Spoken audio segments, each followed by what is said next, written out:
नमस्कार. आज आपण भानू काळे यांची मुलाखत घेणार आहोत आणि ही मुलाखत 2 भागात होईल. पहिल्या भागामध्ये अंतर्नाद नावाचं एक मासिक त्यांनी तब्बल 25 वर्ष त्याहून अधिक काळ जे चालवलं, त्याच्या आधीचे भानू काळे हा आपल्या या मुलाखतीचा पूर्वार्ध असेल.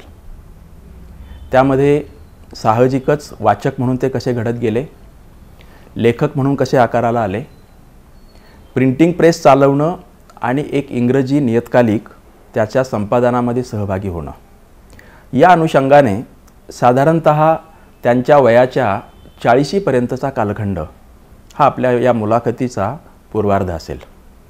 आणि ही मुलाखत आपल्याला जर व्यवस्थित समजून घेता आली, या पहिल्या भागातले भानू काळे जर आपल्याला व्यवस्थित चांगले समजून घेता आले, तर या मुलाखतीचा जो उत्तरार्ध आहे तो म्हणजे अंतर्नाद नावाचं एक मासिक कसं चालवलं, मालक, संपादक आणि लेखक या तिन्ही नात्यांनी.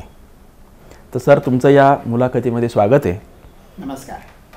दोनही मुलाखती साधारणतः 1-1 तासाच्या होतील असं आपण गृहीत धरतोय आणि त्यामुळे आपल्याला बऱ्यापैकी विस्ताराने बोलता येईल. मात्र आत्ताच्या या मुलाखतीचं जे निमित्त आहे ते असं की 1995ला तुम्ही अंतर्नाद सुरू केलं आणि सांस्कृतिक समृद्धीसाठी असं त्याच्या घोषवाक्य किंवा ध्येयवाक्य होतं. पुढचं पावशतक मराठीतलं साहित्य क्षेत्र, सांस्कृतिक क्षेत्र यामध्ये त्या मासिकाने खूप चांगल्या प्रकारे हस्तक्षेप केला, लेखकांच्यामध्ये, वाचकांच्यामध्ये आणि अर्थातच वेगवेगळ्या विषयांच्या संदर्भात. असं हे मासिक आत्ता तुम्ही काही काळापूर्वी बंद केलं. मात्र या मासिकाचा उदयास्त या संदर्भात तुम्ही एक छान पुस्तक लिहिलं आहे आणि ते लवकरच मौज प्रकाशनाकडून प्रकाशित होतं आहे. त्या निमित्ताने आत्ता आपण ही मुलाखत घेतो आहे आणि मी सुरुवातीलाच म्हणालो तसं प्रत्यक्ष मासिकाकडे आपण उत्तरार्धात जाऊ, मात्र तुमच्या 40पर्यंतचा कालखंड आपण सर्वप्रथम समजून घेऊ. तर माझा पहिला प्रश्न असा की नेहरूंचा मृत्यू झाला 1964मध्ये.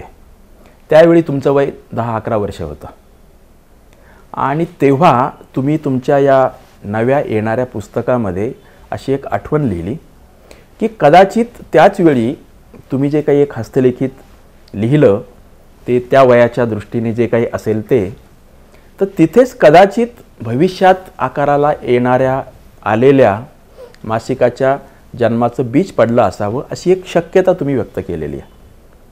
त्यामुळे आता माझ्यासारख्याला पहिलं कुतूहल हे आहे की तुमचं त्यावेळचं म्हणजे वय वर्ष 10-11 पासून तर साधारणतः 20-21पर्यंत म्हणजे आपलं शिक्षण संपतं, ग्रॅज्युएट होतो आपण, तर तो जो एक दशकभराचा कालखंड आहे नेहरूंच्या मृत्यूपासून तर पुढच्या 10 वर्षाचा, आणि तो कालखंड बरोबर असा येतोय 1964 ते 1974-75 म्हणजे नेहरूंचा मृत्यू ते राष्ट्रीय आणीबाणी इंदिरा गांधींनी जाहीर करणं.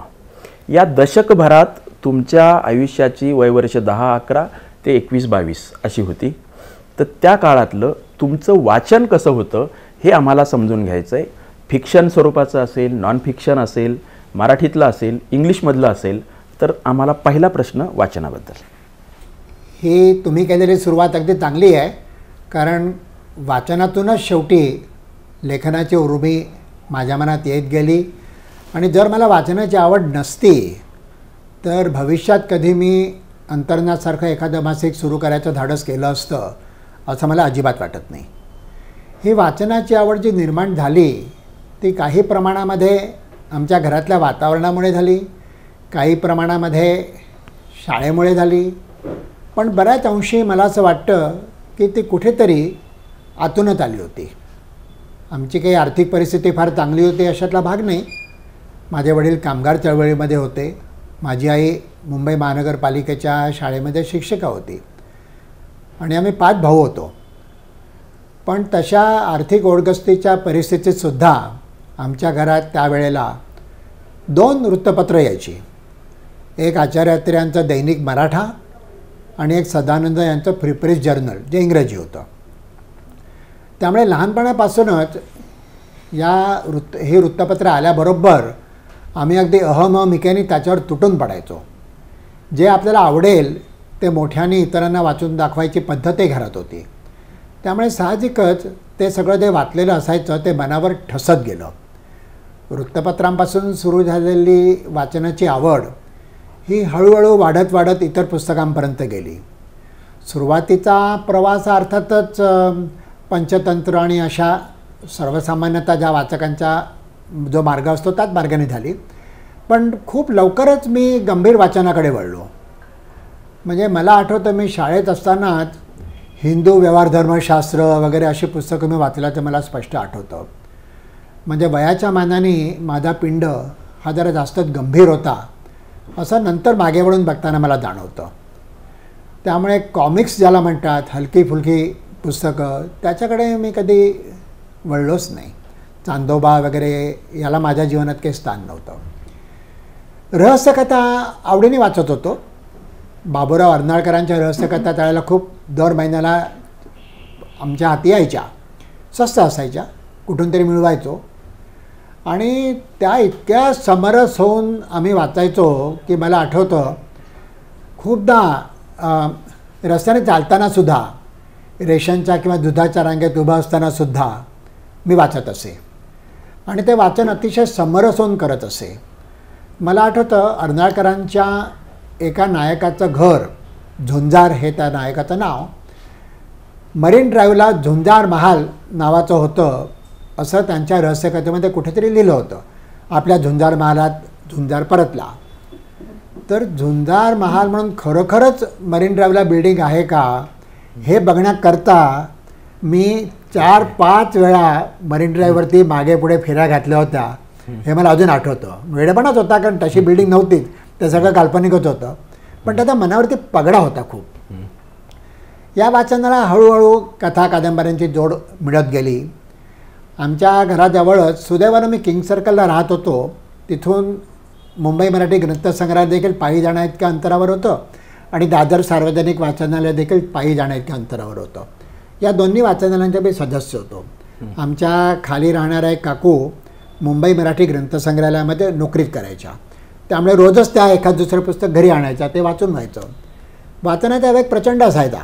सगळं कितपत ग्रहण करत होतो ते सांगणं अवघड आहे, पण रोज एक पुस्तक वाचणं ही अगदी सर्वसामान्य गोष्ट होती माझ्याकरता. सुरुवातीला एखादा लेखक घ्यायचा आणि त्याचं सगळं मिळेल ते वाचून पूर्ण करायचं अशी पद्धत होती. मग नासी फडके संपवले, वि स खांडेकर संपवले, गत्रम माडखोलकर संपवले, असे एक एक एक एक करत मी त्या कादंबऱ्यांचा कथासंग्रहांचा फडशा पाडत गेलो. या वाचनाचा माझ्या मनावरती संस्कार असा होत गेला की एका अर्थानं त्याच्यामधून माझं जीवन समृद्ध होतं आहे. ज्या गोष्टी मी कधीच अनुभवल्या नाहीत त्या गोष्टींची मला जाणीव होते आहे याची कल्पना मला आली. उदाहरणार्थ शिवकाळ मी कधीच बघितला नव्हता, उघड आहे. पण नाथ माधवांच्या कादंबऱ्या वाचून किंवा स्वराज्यावरील संकट वगैरे वगैरे सगळ्या कादंबऱ्या वाचून तो सगळा शिवकाळ मी जगलो. याला आणखीन एका गोष्टीची जोड द्यायला हवी की भौम पुरंदरांचं शिवचरित्र कथन हे देखील मी 2-3 वेळा तरी ऐकलं असेल. आमच्या घराजवळच राजा शिवाजी विद्यालय, त्यावेळेला त्याला किंग जॉर्ज म्हणायचे, त्याच्या पटांगणामध्ये त्यांची व्याख्यानं व्हायची. अमरिंद मंडळात शिवाजी पार्कला व्हायची आणि त्या व्याख्यानांची देखील लहानपणापासून एक आवड मनामध्ये निर्माण झाली आणि वाचनाला पूरक असाच तो छंद होता. मराठी वाचनाकडून मी इंग्रजी वाचनाकडे तसा लवकरच वळलो. इंग्रजी वाचनाची सुरुवात मी मगाशी म्हटल्याप्रमाणे फ्री प्रेस जर्नलपासून झाली. परंतु माझे वडील त्यांच्या साम्यवादी विचारामुळे ब्लिट्स हे आर के करंजे यांचं साप्ताहिक देखील आमच्या घरी नेहमी यायचं. त्या साप्ताहिकामध्ये के अब्बास जे एक विचारवंत साम्यवादी गणले जायचे ते नेहमी शेवटचं पान द्यायचे आणि मला आठवतं मी अगदी आवर्जून ते पान वाचायचो. त्याचं एक कारण त्या कव्हर पेजवरती एका पिनअप गर्लचा फोटो असायचा.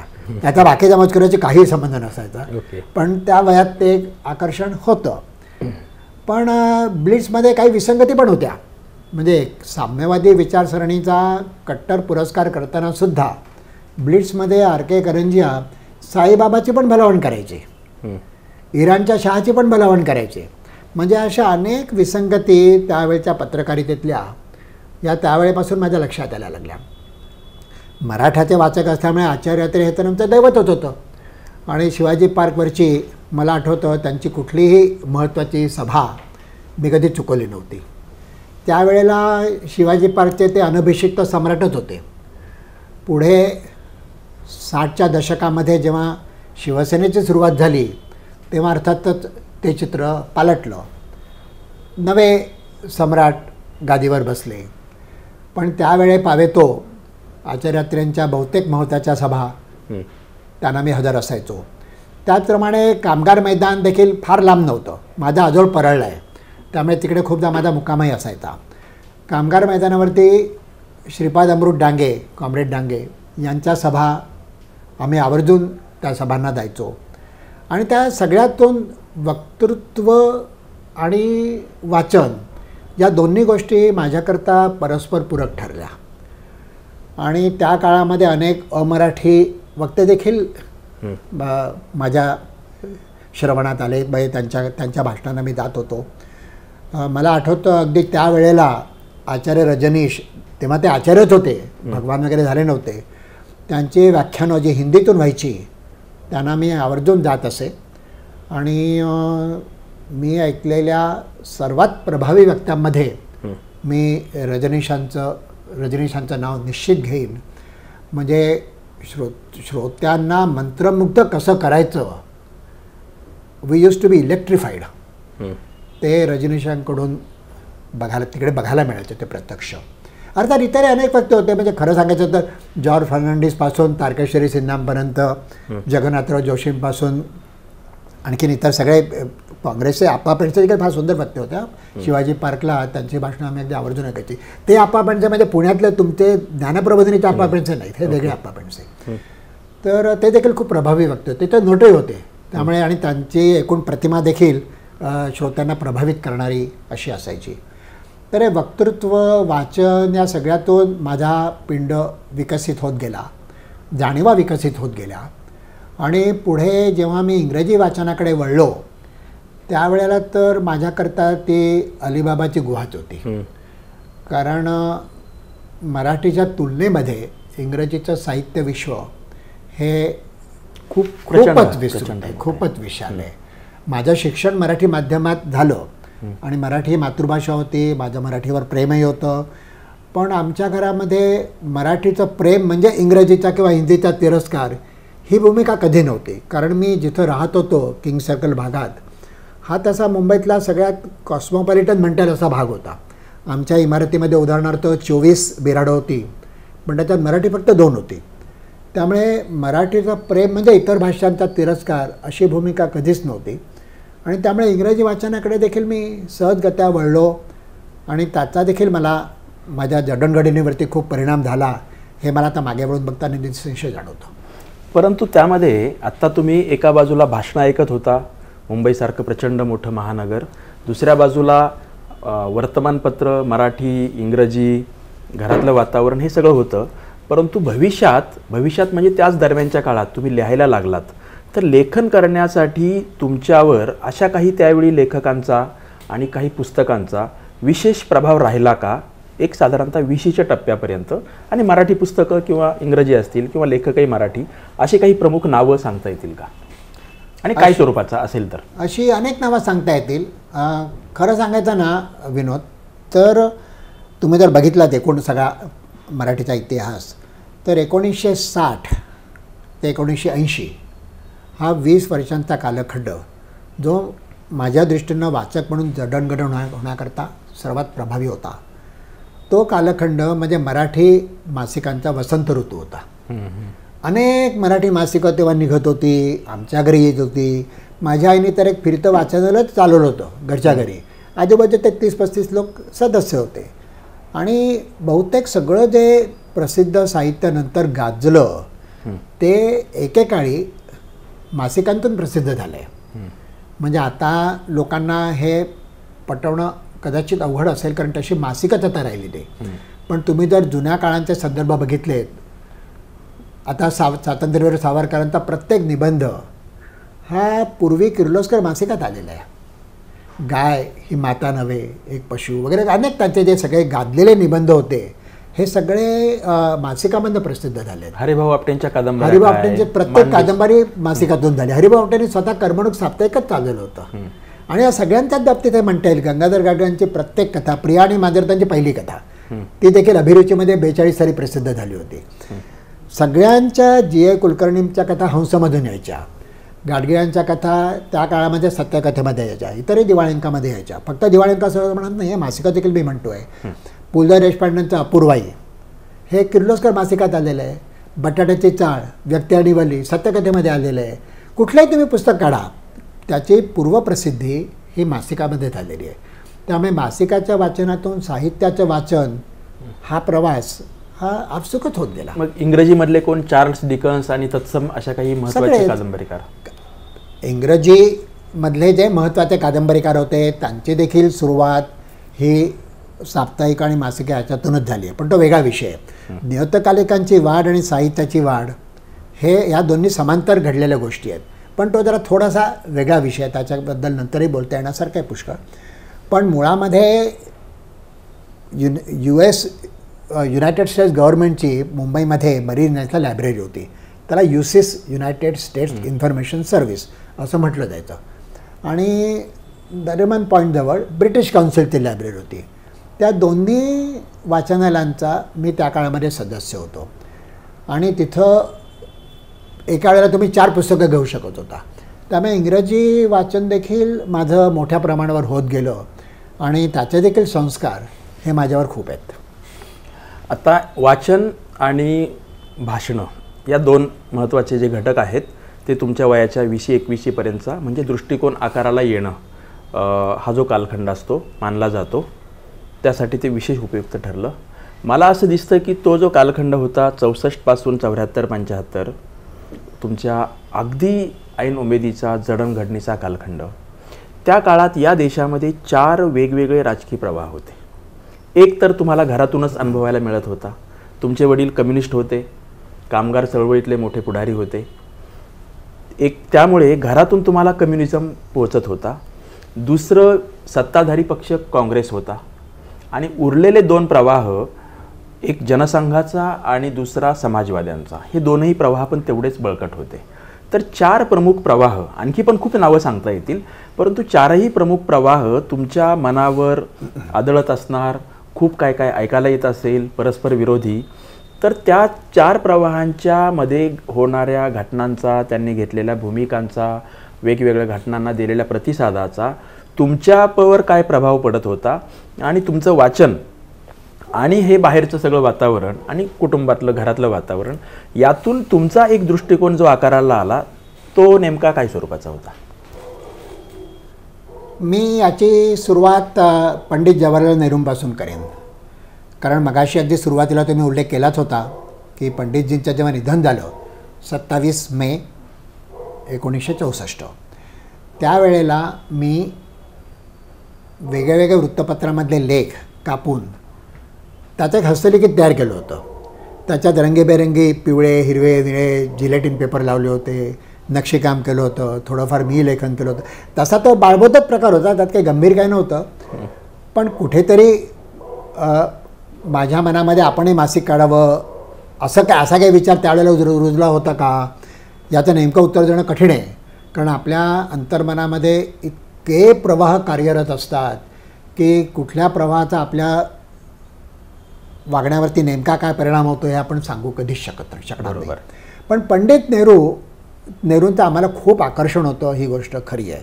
म्हणजे मला अजूनही वाटतं की भारतीय समाजाने पंडित नेहरूंवर जेवढं प्रेम केलं तसं प्रेम दुसऱ्या कुठल्याही नेत्यावरती भारतीय लोकांनी, समाजाने केलेलं नाही.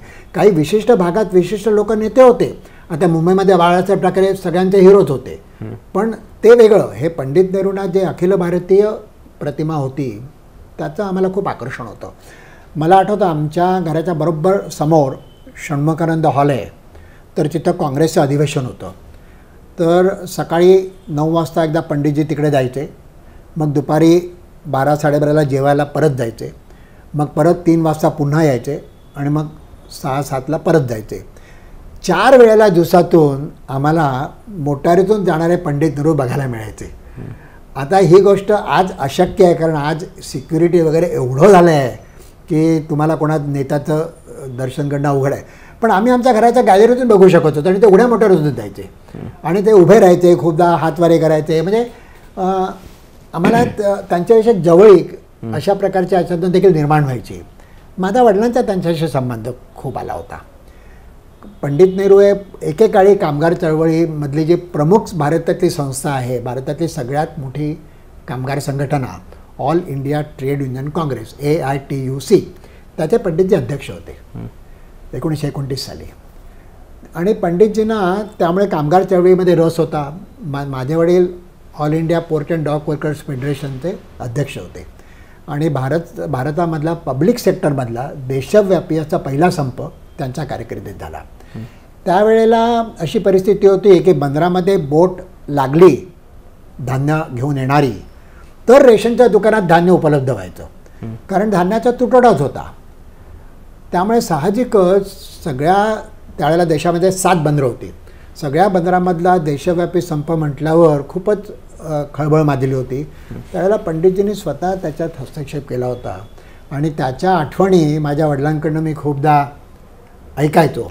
आणि पंडितजींविषयी एक प्रकारचं आदर म्हणण्यापेक्षा प्रेम ही भावना मनामध्ये खूप होती. म्हणजे माझे वडील मला सांगायचे की ते जेव्हा गेले त्यांच्या शिष्टमंडळासह तेव्हा पंडितजींनी सगळ्यात आधी त्यांना सिगरेट ऑफर केली. ते म्हणाले, a friend from Turkey has sent it for me, why don't you have one. आणि एक कामगार नेते असे होते की जे आयुष्यात कधीच त्यांनी सिगरेट ओढली नव्हती, पण पंडितजींना नाही कसं म्हणणार म्हणून त्यांनी ते सिगरेट पेटवली आणि मग त्यांना जोरदार ठसका लागला होता. ही एक आठवण माझे वडील नेहमी सांगायचे.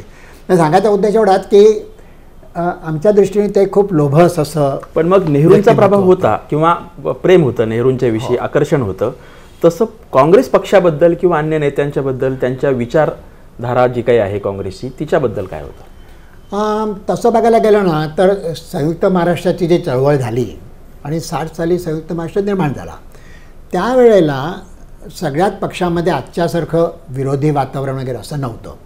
संयुक्त महाराष्ट्र समितीमध्ये सगळेच होते. असं नव्हतं की एक पक्ष त्याच्यात नाही दुसरा पक्ष आहे. संयुक्त महाराष्ट्र समिती या सगळ्यांचे कडबोळच होतं, आघाडीच होती ना ती. त्यामुळे तशा प्रकारचे पक्षीय भेद हे तेव्हा इतक्या प्रकर्षाने जाणवणारे नव्हते. आणि काँग्रेसचा देखील संयुक्त महाराष्ट्राला विरोध नव्हताच मुळी. यशवंतराव चव्हाणांच्या त्याला पाठिंबाच होता. त्यामुळे तशा प्रकारचं पक्षीय राजकारणाची किंवा त्याच्यातलं दुही वगैरे असा परिणाम माझ्यावर झाला नाही. पण मी एक नक्की सांगेन, हा जरा नंतरचा कालखंड आहे, I am jumping a little bit. आणीबाणी जेव्हा देशात आली, इंदिरा गांधीने आणीबाणी आणली, त्यावेळेला ज्या हिम्मत नावाच्या एका इंग्रजी साप्ताहिकामध्ये मी काम करत होतो आणि मी एकटा नव्हतो, आम्ही 10-12 जणांचा गट होता, आम्ही एकत्रितरित्या ते चालवायचो. नंतर कधीतरी त्याविषयी विस्ताराने बोलता येईल. पण त्या काळामध्ये ज्या वेळेला आम्ही सगळ्यांनी निवडणुका जाहीर झाल्यानंतर म्हणजे 77 नंतर, इंदिरा गांधीने 18 महिन्यानंतर आणीबाणी उठवली, 77च्या मार्चमध्ये निवडणुका झाल्या, त्यात त्या हरल्या. त्या सगळ्या कालखंडामध्ये आम्ही सगळ्यांनी जनता पक्षाचा प्रचार केला होता.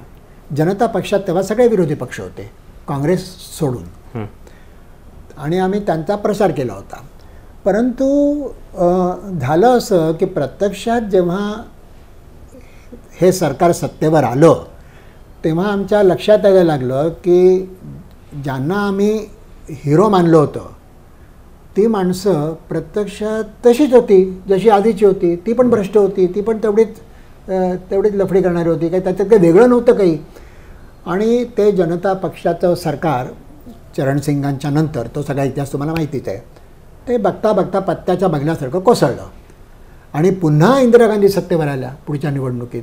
म्हणजे ज्या वेळेला आणीबाणीच्या काळामध्ये इंदिरा गांधी निवडणूक हरल्या आणि आमच्या सगळ्यांच्या प्रचाराला फळ मिळालं असं आम्हाला वाटत होतं. आणि आम्ही जनता किती सुज्ञ असते, जनता किती हुशार असते, लोकांना सगळं बरोबर माहिती असतो, पब्लिक कसा पता होता आहे, अशा प्रकारची आमची भाषा असायची. पण मग हेच पब्लिक 2 वर्षात इंदिरा गांधींना इतक्या भरघोस मताने कसं निवडून देतं. म्हणजे लोकांच्या मतदारांच्या शहाणपणाबद्दल किंवा विद्वत्तेबद्दल आम्ही जो समज निर्माण करून घेतला होता तो तसा समज निर्माण करून घेणं ही आमची गरज होती. प्रत्यक्षात तसा तो समजदार मतदारसंघ होता का याविषयी मला आधीही शंका वाटते. आणि त्यामुळे जो एक प्रचंड भ्रमनिरास झाला, म्हणजे आम्हाला सगळ्यांनाच असं वाटत होतं की आणीबाणीविरुद्ध लढणारी मंडळी ही प्रत्यक्षात कोणाच्या तरी हातची खेळणी बनली होती का? लोकांचा आणीबाणीला खरोखर विरोध होता का नव्हता? आम्हीच आपल्या मनाशी म्हणत होतो की लोकांचा विरोध आहे. प्रत्यक्षात लोकांच्या दृष्टीने काही विरोध नव्हता. People were living the normal life in a normal way. तर त्यामुळे जो एक भ्रमनिरास झाला राजकीय प्रक्रियेविषयी, तो भ्रमनिरास हा माझ्या आयुष्यावरती मोठा परिणाम करणारा होता. त्यामुळे कदाचित पक्षीय राजकारण ज्याला आपण म्हणतो त्याच्याविषयी माझ्या मनामध्ये कुठल्याही प्रकारचा आपलेपणा, ममत्व की याच्यात आपण काही सहभाग असावा असं कधीच निर्माण झाला नाही. जनसंघ आणि समाजवादी हे कम्युनिस्ट आणि काँग्रेस ह्या दोन्हीच्या पेक्षा दोन वेगळे प्रवाह, त्याचं तुमच्या मनावर काही आदळत होतं? तुम्ही त्यांना फॉलो करत होता? त्यांच्याशी संबंध येत होता? काय होतं ते? करत होतो. त्याचा परिणामही होत होता. उदाहरणार्थ अटल बिहारी वाजपेयी आणि जगन्नाथराव जोशी हे दोन जनसंघाचे अतिशय प्रभावी असे वक्ते होते. आणि आमच्या माटुंग्याला इंडियन जिमखाना, म्हणजे खरं ते साऊथ इंडियन जिमखाना म्हणायचो, तिथे त्यांची भाषणं व्हायची. वाजपेयी हिंदीत बोलायचे, पण जगन्नाथराव जोशी कधी मराठीत पण कधी हिंदीत बोलायचे. पण त्याचा आमचा निसंशय परिणाम होत होता. आणि समाजवादी नेते तर सगळे होतेच मुळी. कामगार चळवळीमध्ये समाजवादी नेत्यांना परत पहिल्यापासून त्यांचं स्थान होतंच मुळी. म्हणजे जॉर्ज फर्नांडिस हे पहिल्यापासूनच मुंबईमधल्या कामगार चळवळीचे त्या काळात तरी हिरो होते. आणि मला आठवतं जेव्हा दक्षिण मुंबईमधल्या मतदारसंघात त्यांनी एस के पाटलांचा पराभव केला तेव्हा सगळ्यांना किती प्रचंड आनंद झाला होता हे आम्ही बघितलं होतं. त्यांची पोस्टर्स पाटील पडलात पाहिजे PPP हे मला अजूनही आठवतात. आणि खरोखरच जॉर्ज फर्नांडिसनी जो एक ख्रिश्चन मंगलोरवरून आलेला, पण त्यांनी एस के पाटलांना हरवणं, आणि एस के पाटील म्हणजे आज तुम्ही कल्पनाच करू शकत नाही की मुंबई प्रदेश काँग्रेस कमिटीचे ते सर्वेसर्वा होते. आणि संबंध देशव्यापी काँग्रेस पक्षाचं फंडिंग हे मुंबईकडून यायचं. BPCC ज्याला म्हणायचे, महाराष्ट्र प्रदेश काँग्रेस कमिटी वेगळी, ती गरीब होती. मुंबई प्रदेश काँग्रेस कमिटीकडेच सगळा पैसा असायचा. त्यामुळे एस के पाटलांचं महत्त्व भारतीय राजकारणामधलं अनन्यसाधारण असं होतं. असं त्यावेळच्या आठवणीमध्ये बऱ्याच लोकांनी लिहिलं आहे की मुंबईमध्ये खूप वेगवेगळ्या ठिकाणी तुम्ही स.का. पाटील यांना पराभूत करू शकता असं एकच वाक्य असलेलं पोस्टर्स प्रचंड मोठ्या प्रमाणात लावून जनतेला एक प्रकारचं आव्हान दिलं होतं की हे तुमच्यासमोर चॅलेंज आहे. आणि मग इथपासून तर तुम्ही स.का. पाटील यांना पराभूत करणारच. आणि सगळ्यात शेवटी निकाल लागल्यावर तुम्ही स.का. पाटील यांना पराभूत केले. ते अगदी खरं आहे तुम्ही म्हणता ते, आणि तुम्ही सांगितलेली आठवण अगदी बरोबर आहे. कारण त्यावेळेला एखादा राजकीय नेता आपण अजिंक्य मानतो की तो हरणंच शक्य नाही असं आपल्याला वाटतं. पण प्रत्यक्षात जेव्हा तो हरतो तेव्हा ते किती वेगळंच वाटेल ना. तसं मुंबईत एस के पाटलांच्या बाबतीत झालं होतं. आणि जॉर्ज फर्नांडिसने त्यांना हरवलं होतं. पण याच्यावरून तुम्ही निष्कर्ष काढू नका बरं का, लोकांच्या सुज्ञपणाचा निष्कर्ष काढू नका. कारण का की डॉक्टर बाबासाहेब आंबेडकर हे मुंबईमधल्या निवडणुकीमध्ये हरले होते. ते देखील कामगार भागातल्या. परळ मतदारसंघामध्ये नारायणराव काजरोळकर यांनी त्यांचा पराभव केला होता. भंडाऱ्यातही तसंच झालं होतं. आणि आंबेडकरांना पराभूत करणारे उमेदवार इतके बारीक होते, इतके छोटे होते त्यांच्या कार्यकर्तृत्वाच्या दृष्टीने की त्याची कोणाला आठवणही नाही. बरोबर. आणि याचं एक कारण असं होतं की पंडित नेहरूंच्या जनमानसावर एवढा प्रचंड प्रभाव होता की लोक असं म्हणायचे की पंडितजींनी इलेक्ट्रिकचा खांब जरी उभा केला तरी लोक त्या खांबाला निवडून देतील, अशी ती त्यावेळचं वातावरण ते तसं होतं. पण आता तुमचा जो स्पेसिफिक प्रश्न आहे राजकीय प्रभावाचा, तर आता आपण सगळेच मतदान करतो आणि मी देखील मतदान करत आलो. माझ्या आठवणीप्रमाणे मी मतदान केलं नाही अशी निवडणूक नाही. याचा अर्थ आपण कुठल्या तरी पक्षाला मत देतो, ज्याचा अर्थ कुठल्या तरी पक्षाचं आपण समर्थन करतो. तसं मी देखील वेळोवेळी वेगळ्या वेगळ्या लोकांना मतं दिलेली आहेत. एक काळ असा होता 1967 नंतरचा की जेव्हा मुंबईमधले सगळेच तरुण बाळासाहेब ठाकरेंनी भरून टाकले होते. त्यामुळे शिवसेनेच्या उमेदवाराला मत देणं हे काही कोणी सांगायची गरजच नव्हती. आम्ही ते देतच आलो आणि त्यामुळे शिवसेना एवढी मजबूत होत गेली मुंबईमध्ये. त्याच्या आधी संयुक्त महाराष्ट्र समितीचा तो रोल होता. कधीकधी एखादा उमेदवार जर चांगला असेल तर आम्ही काँग्रेसच्या उमेदवाराला देखील मत दिलं आहे. उमेदवार पाहून मत देणं ही माझी जास्त स्वाभाविक प्रवृत्ती आहे. राजकीय पक्ष पाहून मत देणं ही नाही. आणि याचं कारण कुठेतरी राजकीय प्रक्रियेबद्दलच्या भ्रमनिरासात आहे. माझा एक अनुभव सांगतो. मी दिल्लीमध्ये त्यावेळेला इंदिरा गांधी सत्तेवर होत्या. कॅनॉट प्लेस भागामध्ये मी बघितलेले दृश्य आहे. अलाहाबाद हायकोर्टाचं जजमेंट जेव्हा इंदिराजींच्या विरोधात आलं तेव्हा त्यांनी राजीनामा द्यावा अशी विरोधी पक्षांची मागणी होती आणि त्यांचा अर्थातच त्याला विरोध होता. त्यावेळेला कॅनॉट प्लेस भागामधल्या एका आडगल्लीमध्ये असे 3-4 ट्रक उभे असलेले मी बघितले. आणि जरा चौकशी केल्यानंतर कळलं की एका कुठल्या तरी ट्रान्सपोर्ट कॉन्ट्रॅक्टरचे ते ट्रक आहेत आणि त्या ट्रकमध्ये माणसं भरून राजकीय नेत्यांच्या समर्थनार्थ नेणं हा त्याचा व्यवसाय आहे, त्याचा तो बिझनेस आहे. ही घटना कधीची आहे? 1975 सालची. तेव्हा माझं वय किती होतं? 22व्या वर्षी राजकीय प्रोसेसबद्दलचा माझा भ्रमनिरास हा तेव्हापासून ते आहे. आणि माझ्या एक गोष्ट आणखी लक्षात आली की आपण कार्यकर्ते एकमेकांशी राजकीय मतावरून हिरिरीने भांडतो. तुम्ही एका पक्षाची बाजू घाल, हा दुसऱ्या पक्षाची बाजू, हिरिरीने म्हणून. पण त्याच वेळेला त्यांचे जे सर्वोच्च नेते असतात ते एकमेकांना सांभाळून घेत असतात. हे खूप पूर्वीच माझ्या लक्षात आलं.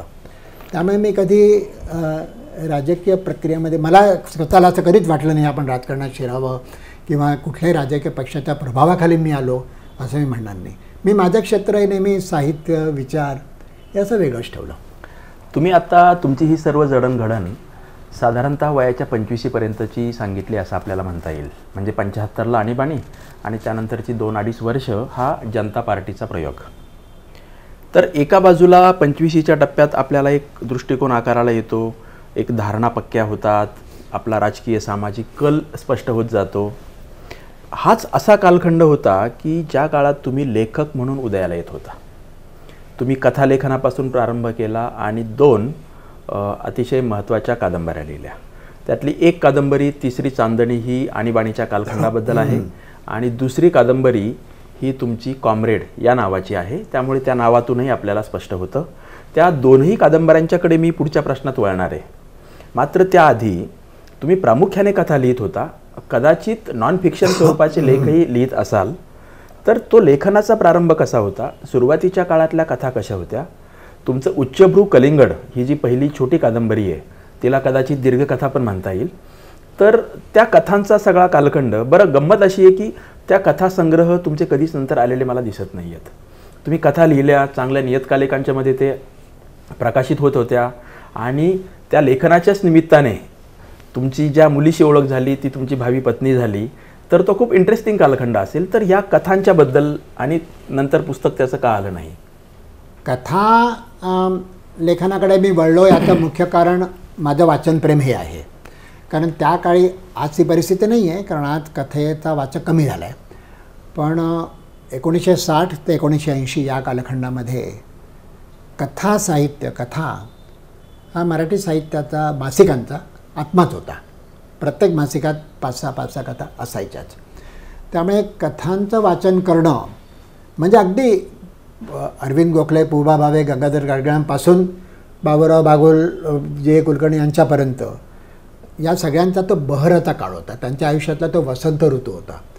नव्या नव्या उर्मिनी ते लेखन करत होते आणि त्यामुळे आमच्यासारखे वाचक, विशेषतः जे मराठी माध्यमातून शिकलेले होते आणि माझं शिक्षण मराठी माध्यमातून झालं होतं, त्यामुळे साहजिकच आमच्यावरती त्या कथांचा प्रभाव खूप पडला. मी ज्या कथा लिहिल्या त्या वेगळ्या वेगळ्या विषयावरती होत्या आणि त्याच्यात कुठल्याही प्रकारे एक विशिष्ट प्रकारच्याच कथा मी लिहिल्या असं नाही. पण त्या कथा मी लिहित गेलो. त्याच्यामध्ये माझ्या अवतीभोवतीचं सामाजिक वास्तव मी प्रतिबिंबित करत गेलो. त्यातली ॲडमपासून ॲडमपर्यंत एक दीर्घकथा सत्यकथेमध्ये दिवाळी अंकात आलेली मला आठवते अजून, की राजगांगपूर ओरिसामध्ये सिमेंट फॅक्टरी आहे एका मोठ्या उद्योगपतीची खूप मोठी फॅक्टरी आहे. त्या फॅक्टरीमध्ये काम करणारा आदिवासी तरुण, त्या आदिवासी तरुणाच्या शरीराची सिमेंटची धूळ छातीत जाऊन झालेली नासाडी, त्याला मुखवटे देऊन देखील सेफ्टी मास्क कंपनीने ते न त्यांनी घालणं, त्याचं दारूचं व्यसन, एकीकडे औद्योगिक संस्कृतीची आवश्यकता जी त्या कारखान्यात मला जाणवत होती, आणि दुसरीकडे ॲडम म्हणजे आदिमानव या अर्थानं आदिवासींचं ते प्रातिनिधिक चित्र त्या आदिवासीचं मी रंगवलं होतं. ॲडमपासून ॲडमपर्यंत. ॲडम स्मिथ हा कॅपिटलिझमचा जनक मानला जातो, तो ॲडम स्मिथ, आणि ॲडम आणि ह्यूमधला ॲडम जो आदिमानव, त्यांच्यातलं नातं कॅपिटलिझम आणि आदिवासी ते त्या कथेमध्ये मी चितारलं होतं. आणि शेवटी दारूच्या आहारी जाऊन त्याच्या जीवनाची नासाडी कशी होते याचं चित्रण त्या कथेमध्ये होतं, ॲडमपासून ॲडमपर्यंत. अशा वेगळ्या वेगळ्या कथा मी लिहित होतो. आणि तुम्ही ज्या मुलीचा उल्लेख केला तिचा माझा काही संबंध काहीच नव्हता. मला पत्र यायची, पत्र असे अनेक पत्र आहेत. त्यावेळेला पत्र लिहायचे लोकांकडे, व्हॉट्सॲपचा जमाना नव्हता, मोबाईलवर त्या पत्र लिहायची पद्धत होती तेव्हा. तर मला अशा बऱ्याच लोकांची पत्र यायची. त्यात एक पत्र असं सुवाच्य अक्षरामध्ये लिहिलेलं, आणि ते ती मुलगी लहान वयाची असावी असं वाटत होतं पत्र वाचून, आणि 3-3, 4-4 पानी अशी ती पत्र असायची. मग केव्हा आणि त्या मुलीला तुम्ही साठीचे आहात असं वाटत होतं. हो, ते आमचं नंतर ती विलेपार्लेला राहत होती, मी किंग सर्कलला राहत होतो, आणि भेट कधीच नव्हती. नंतर जेव्हा आम्ही भेटलो, मग पुढे लग्न ठरलं वगैरे, तो सगळा भाग सोडून द्या. पण तेव्हा मी तिला जेव्हा म्हटलं की एखाद्या अपरिचित लेखकाला अशी 4-4 पानी भरभरून पत्र लिहिताना तुला संकोच कसा नाही वाटला? कारण आमच्या काळामध्ये मुलं मुलीमध्ये हिंदुस्थान पाकिस्तानच होतं, तर तुला संकोच कसा नाही वाटला? तर तेव्हा ती असं म्हणाली होती की तुझं लेखन वाचून मला वाटलं होतं की तू कमीत कमी 60 वर्षाचा आहेस. तेव्हा माझा वय 25 होतं. तर ते लेखनामध्ये प्रौढता, गांभीर्य माझ्यात, तो माझा पिंडत गंभीर आहे, त्यामुळे ते येत गेलो. ती अंतर्नात आलो तर मला एक उणीव म्हणून वाटायची, पण तो भाग सोडून द्या. आणि मग आमची भेट झाली, आमचं लग्न झालं. नाही, पण तुमच्या या ज्या कथा आहेत त्यावेळच्या, एक कथासंग्रह करावा इतक्या नव्हत्या की त्या दर्जाच्या आपल्या कथा नाही आहेत की ज्याचा संग्रह करावा? नाही, बरोबर आहे. हा प्रश्न मला पण कधी कधी पडतो की त्याचा कथासंग्रह मी का नाही काढला. माझा एक मित्र सुबोध जावडेकर लेखक आहे, तो मला प्रत्येक भेटीत विचारतो, तुझा कथासंग्रह निघायला पाहिजे होता, कथासंग्रह निघायला पाहिजे होता. बरं, का कोण जाणे, मला ते कधी सुचलत नाही. आणि कधी कथासंग्रह मी आपणहून काढायचा कधी प्रयत्न केलाही नाही, भविष्यात कदाचित काढी नाही. कारण माझ्या आठवणीप्रमाणे निदान 25-30 तरी कथा मी लिहिल्या होत्या, आणि त्या सगळ्याच्या सगळ्या त्यावेळेला जी उत्तमात उत्तम मासिकं गणली जायची त्याच्यामध्ये प्रकाशित झाल्या होत्या. त्यामुळे कथासंग्रह जरूर यावा. मराठीतला कोणताही चांगला प्रकाशक तयार होईल, आणि तुम्ही किंवा ते इच्छुक नसाल तर साधना प्रकाशन ते प्रकाशित करेल. तसं तुम्ही म्हणू शकता. पण मराठीतला कुठलाही प्रकाशक तयार होईल, प्रकाशकांचा तुमचा किती परिचय मला कल्पना नाही, पण हा तुमचा आशावाद आहे असं मी म्हणेन. मी स्वतः प्रकाशक पण आहे, प्रकाशकांचा संपादक आहे, आणि मराठीतले सर्व प्रकाशक मला ओळखतात. त्यामुळे मला एवढी तरी खात्री आहे की भानू काळे यांचं कोणतंही लेखन प्रकाशित करण्यासाठी मराठीतले चांगले 10 प्रकाशक तरी पुढे येतील. त्यामुळे तुम्ही पण स्वतःच्या ज्या काही तुमच्या जाणीवा आहेत, स्वतःबद्दलच्या कल्पना आहेत, त्या जरा थोड्या अंडर एस्टिमेट करता असाही त्याचा अर्थ मी घेतो. ग्रेट. आता आपण पुढचा लेखनाच्या संदर्भात असाच तुमचा 25च्या आसपासचा कालखंड असेल जोपर्यंत 2 महत्त्वाच्या कादंबऱ्या आल्या. त्यानंतर मात्र तुम्ही कादंबरी लिहिलेली नाही. आणि तिसरी चांदणी हिला जी पार्श्वभूमी आहे ती आणीबाणीची, आणि कॉम्रेड तुमचे घरात वडीलच होते आणि कामगार चळवळ पाहत होती, तुम्ही पाहत आला होता. तर या 2 कादंबऱ्यांची पार्श्वभूमी, त्यातून तुम्ही काय मांडू पाहताय, आणि आत्ता इतक्या वर्षानंतर मागे वळून पाहताना सुदैवाने त्या 2ही कादंबऱ्या आता उपलब्ध आहेत, नव्या आवृत्त्या त्याच्या आलेल्या आहेत, तुम्ही त्याकडे इतक्या वर्षानंतर कसं पाहता? त्यातली तिसरी चांदणी ही जी कादंबरी आहे ती केशवराव कोठावळे यांनी राजकीय पार्श्वभूमीवरती मराठीमध्ये कादंबरी लेखन झालेलं नाही किंवा पुरेसं झालेलं नाही म्हणून त्यांनी ती एक स्पर्धा जाहीर केली होती. त्या स्पर्धेकरता म्हणून मी ती कादंबरी दिली. त्यावेळेला त्यांनी 3,000 रुपयाचं पारितोषिक देऊन तिचा गौरव केला, ती काढली. परीक्षक सगळं माळशे होते आणि त्यांचे सगळे जे सहकारी, जयवंत दळवींसारखे जे त्यांचे निकटचे सहकारी होते त्या सगळ्यांना ती खूप आवडली म्हणून ती त्यांनी प्रसिद्ध पण झाली. त्यानंतर मी कॉमेड कादंबरी लिहिली, ती ग्रंथाली करता लिहिली, ग्रंथालीने ती काढली. तिसरी चांदणी जी कादंबरी आहे ती कादंबरी, त्या कादंबरीमध्ये माझे स्वतःचे देखील अनेक अनुभव आहेत आणि माझ्या जवळच्या लोकांचे देखील अनेक अनुभव आहेत. त्याचा जो नायक आहे किरण नावाचा, तो परदेशी शिकून आलेला आहे आणि प्रामाणिकपणे बिझनेस करायचा या भूमिकेतून तो कारखाना सुरू करतो. पण राजकीय हस्तक्षेपामुळे त्याचा उद्योगधंदा अजिबात चालत नाही, तो त्याला बंद करावा लागतो. आणि त्याच्या आयुष्यातला तो पहिला भ्रमनिरास, ज्याच्याकरता राजकीय हस्तक्षेप, देशातला भ्रष्टाचार हा कारणीभूत होता. त्या नायकाचं नाव आहे किरण. माझ्या एका मित्राच्याच वरती ते सगळं कथानक बेतलेलं होतं. कादंबरी घडते सगळी जमशेदपूरमध्ये, बिहारमध्ये. तर तो त्याचा पहिला भ्रमनिरास, त्याला खुणावणारी आणि मग अस्तंगत झालेली पहिली चांदणी. त्याच्यानंतर तो एका सर्वोदयवाद्यांच्या आश्रमात सामील होतो आणि हे गांधीवादी असतात, सर्वोदयवादी असतात. तिथे तो आश्रमात राहतो. सर्वसामान्य आश्रमात जशी परिस्थिती असते, जसं वातावरण असतं तसं तिथेही असतं वातावरण. पण तो त्याच्या दैनंदिन जीवनशैलीशी विपरीत वेगळं असं असतं, पण तो त्याच्याशी जुळवून घेतो, त्याच्यात तो आपला जीव रमवतो. पण पुढे जेव्हा जयप्रकाश नारायणांचं आंदोलन सुरू होतं बिहारमध्ये, संपूर्ण क्रांतीचं, त्यावेळेला त्या सगळ्या गांधीवादी आश्रमांमध्ये फूट पडते.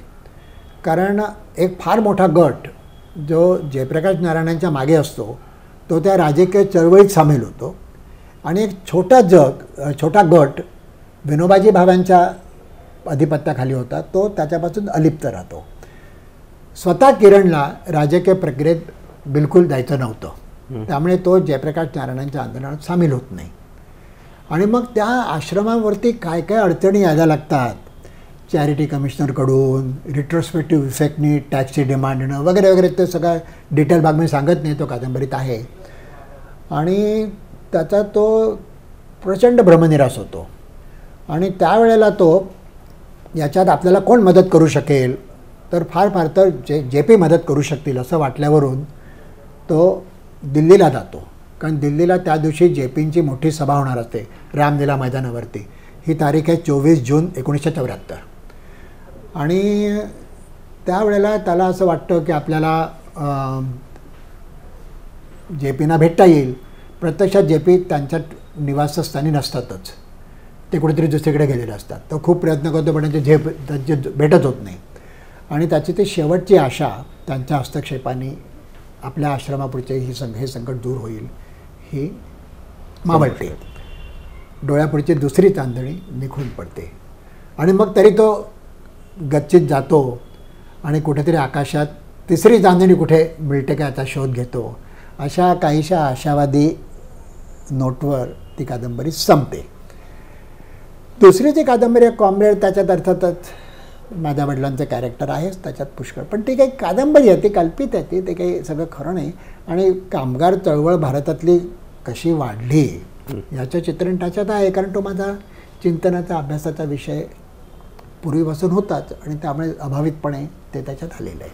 त्यामध्ये म्हणजे कॉम्रेड कादंबरीमध्ये कम्युनिस्ट नेते किंवा कार्यकर्ते कसे आलेत, कम्युनिस्ट विचार कसा आला आहे आणि कम्युनिस्टांनी घेतलेल्या त्यावेळेच्या ज्या भूमिका आहेत त्याबद्दल काही आलं आहे का? तिसरी चांदणीपेक्षा कॉम्रेडमध्ये ते अधिक आलं आहे. आता हा खूपच विस्ताराने बोलायचा विषय आहे, पण वस्तुस्थिती अशी आहे की कम्युनिस्ट पक्षाचं धोरण हे फार मोठ्या प्रमाणावरती मॉस्कोमध्ये ठरत होतं. कॉमिंट्रॉन ही जी संस्था आहे त्या कॉमिंट्रॉन संस्थेतर्फे ते धोरण ठरवलं जायचं. आता ज्या वेळेला भारताचा स्वातंत्र्य लढा चालू होता त्यावेळेला स्टॅलिन म्हणजे कम्युनिस्ट आणि इंग्लंड म्हणजे कॅपिटलिस्ट, भांडवलशाह. त्यामुळे साहजिकच स्टॅलिनचा आणि कम्युनिस्टांचा भारताच्या स्वातंत्र्य लढ्याला 100% पाठिंबा होता की तुम्ही इंग्रजांविरुद्ध लढता आहात, इंग्रजांपासून स्वातंत्र्य मिळवत आहात, म्हणजे भांडवलशाहीपासून तुम्ही मुक्त होणार आहात. त्यामुळे कम्युनिस्ट पक्षाचा त्याला 100% सपोर्ट होता. स्टॅलिनचा सपोर्ट होता. ज्या वेळेला 1941 साली हिटलरनी आपल्या फौजा रशियामध्ये घुसवल्या, आधी पोलंडमध्ये पण नंतर रशियामध्ये, आणि रशिया युद्धात ओढली गेली, त्या क्षणी स्टॅलिनचं धोरण बदललं. कारण स्टॅलिन आणि म्हणजे रशिया आणि इंग्लंड ही मित्र राष्ट्र बनली. कारण दोघांचा सामायिक शत्रू कोण? तर जर्मनी, हिटलर. मग जर्मनीविरुद्ध आपल्याला एकत्रित लढायचं आहे. त्यामुळे कम्युनिस्ट रशिया आणि भांडवलवादी ब्रिटन हे एक झाले. साहजिकच भारतीय स्वातंत्र्य लढ्यातनं कम्युनिस्टांनी अंग काढून घेतलं. कारण ब्रिटिश हे आपले मित्र आहेत, त्यांच्याविरुद्ध काय तुम्ही लढता? एक मोठी कोलांटिवडी ती झाली. तदनंतर ज्या वेळेला युद्ध संपलं आणि स्टॅलिननी आपली पूर्वभूमिका anti England, anti Britain, anti capitalism ही कायम ठेवली. पण स्वातंत्र्य मिळाल्यानंतर काय झालं, याला काही प्रमाणात कुमारमंगलम सिद्धांत ज्याला म्हणतात तो पण कारणीभूत आहे, पण तो पूर्णांशाने कारणीभूत नाही आहे. त्याची कारणं ही जेवढी राजकीय आहेत त्याच्यापेक्षा जास्त आर्थिक आहेत असं माझं निरीक्षण आहे. काय झालं की पंडितजीने जेव्हा पंचवार्षिक योजना सुरू केल्या तेव्हा पंचवार्षिक योजनांमध्ये फार मोठ्या प्रमाणावरती विदेशी गुंतवणूक ही आवश्यक होती. त्या विदेशी गुंतवणुकीशिवाय मोठे मोठे ज्याला Panditji shrines of modern India, commanding heights of economy असं म्हणत ती उभीच राहू शकली नसती. त्यामुळे जे वेगवेगळे पायाभूत ज्याला म्हणतात कारखाने जे भारतात उदयाला आले, वीज केंद्र उदयाला आले, आधुनिक भारताची मंदिरं असाही शब्दप्रयोग त्याने वापरला बरोबर होता. आहे. अशी जी सगळी उभारणी होत होती ती रशियाला गुंतवणुकीकरता फार मोठी संधी होती. रशियाला देखील आर्थिक कारणाकरता गुंतवणूक कुठेतरी करणं हे आवश्यक होतं. कारण खुद्द रशिया दुसऱ्या महायुद्धामध्ये त्यांची प्रचंड हानी झाली होती. जर्मनी नामशेष झाल्यासारखंच झालं होतं हे खरं आहे, पण जेवढं जर्मनीचं नुकसान झालं होतं तेवढंच नुकसान रशियाचं पण झालं होतं. त्यामुळे त्यांना देखील कुठेतरी गुंतवणूक करायची संधी हवी होती. हे मी खूप मॅक्रो लेवलला बोलतो आहे, मायक्रो लेवलला त्याचे चित्र वेगळं असू शकतं. त्यामुळे रशियाने हेरलं की भारतामध्ये गुंतवणूक करायची असेल तर सत्तारूढ पक्ष जो आहे त्याच्या आपण विरोधी जाऊ शकत नाही. कारण सत्तारूढ पक्षाचे आपले संबंध चांगले असतील तर रशियाकडनं गुंतवणूक भारत सरकार नक्की घेईल. आणि त्यामुळे साहजिकच पब्लिक सेक्टरमध्ये फार मोठी इन्व्हेस्टमेंट रशियन सरकार करू शकलं. रशियन मशिनरी इथे येऊ शकली. या सगळ्यामुळे आपोआपच त्यांनी केंद्र सरकारच्या म्हणजे काँग्रेस सरकारच्या विरोधात फार भूमिका घ्यायची नाही असं धोरण हे स्टॅलिनच्या मुख्यत्वे करून अधिपत्याखाली निर्माण झालं. आता या सगळ्या ज्या वेगळ्या वेगळ्या कोल्ह्यांटेवढ्या झाल्या याची कारणं ही जेवढी भारतीय आहेत त्याच्यापेक्षा जास्त आंतरराष्ट्रीय. म्हणजे माझं खूप पूर्वीपासून असं एक निरीक्षण आहे की भारतात जे काही घडतं आणि त्याच्याकरता आपण एकमेकाला जबाबदार धरतो किंवा कुठल्या तरी पक्षाला कुठल्या तरी नेत्याला जबाबदार धरतो, पण प्रत्यक्षतः आंतरराष्ट्रीय पातळीवरती ज्या घडामोडी होत असतात त्याचं प्रतिबिंब हे भारतामध्ये उमटत असतं. म्हणजे आता एक साधं उदाहरण देतो. आताच गेल्या महिन्यात मी पुदुच्चेरी म्हणजे पाँडिचेरीला गेलो होतो, तमिळनाडू जवळ. आता पुदुच्चेरी ही फ्रेंच वसाहत, ती अक्षरशः टिचभर आहे, जशी गोवा होती. अख्खा भारत ब्रिटिशांनी काबीज केला, अख्खा भारत प्रचंड, म्हणजे पार अफगाणिस्तानपासून ब्रह्मदेशापर्यंत. पण त्यांनी गोव्यावरती नाही स्वारी केली कधी. गोवा आपल्यात सामील करून घ्यावं असं ब्रिटिशांना एकदा सुद्धा वाटलं नाही. मनात आणलं असतं तर त्यांनी एकाच दिवसात गोवा जिंकलं असतं. पाँडिचेरीबद्दल तेच म्हणतील की मनात आणलं असतं तर त्यांनी एकाच दिवसात पाँडिचेरी घेता आले असते. पण का नाही त्यांनी केलं? याचं कारण असं आहे की युरोपमध्ये ब्रिटिश सरकार आणि पोर्तुगीज सरकार यांच्यात शांतीचा करार होता, मैत्रीचा करार होता. त्यामुळे कुठेही जिथे जिथे पोर्तुगीज इंटरेस्ट आहे त्याला धक्का लावायचा नाही ही इंग्लंडची भूमिका होती. आणि असाच करार त्यांनी फ्रान्सबरोबर केला होता. त्यामुळे जिथे जिथे फ्रेंचांचं बस्तान बसलेलं आहे तिथे तिथे आपण त्यांच्याशी वैर करायचं नाही. म्हणजे भारतातली जी पावलं होती त्याची कारणं हे युरोपमध्ये जे घडत होतं त्याच्यावर अवलंबून होती, त्याचा भारताचा काही संबंध नव्हता. तसंच ते कम्युनिस्टांच्या देखील धोरणाबद्दल घडत गेलं, कारण सर्वार्थाने कॉमिंट्रॉनची जी भूमिका होती तिच्यानुसारच भारतीय कम्युनिस्ट पक्ष जगू शकत होता. ही विसंगती होती आणि ही विसंगती काही प्रमाणामध्ये तिसरी चांदणीमध्ये शब्दबद्ध झाली आहे, पण अधिकत्वानी ती कॉम्रेडमध्ये आली आहे. आता या 2 कादंबऱ्या तुमच्या साधारणतः वयाच्या 25च्या टप्प्यावरच्या असतील. तुम्ही या कादंबऱ्या लेखनाची प्रक्रिया, तुमचं शिक्षण झालं आणि त्यानंतर तुम्हाला एका आंतरराष्ट्रीय संस्थेच्या बरोबर काम करायची संधी मिळाली आणि त्याच प्रक्रियेचा भाग म्हणून एक असा टप्पा येऊन गेला की 1.5 वर्ष तुम्ही युरोपात राहिलात आणि तेही अगदी युरोपातल्या वेगवेगळ्या कुटुंबातल्या लोकांच्या घरी.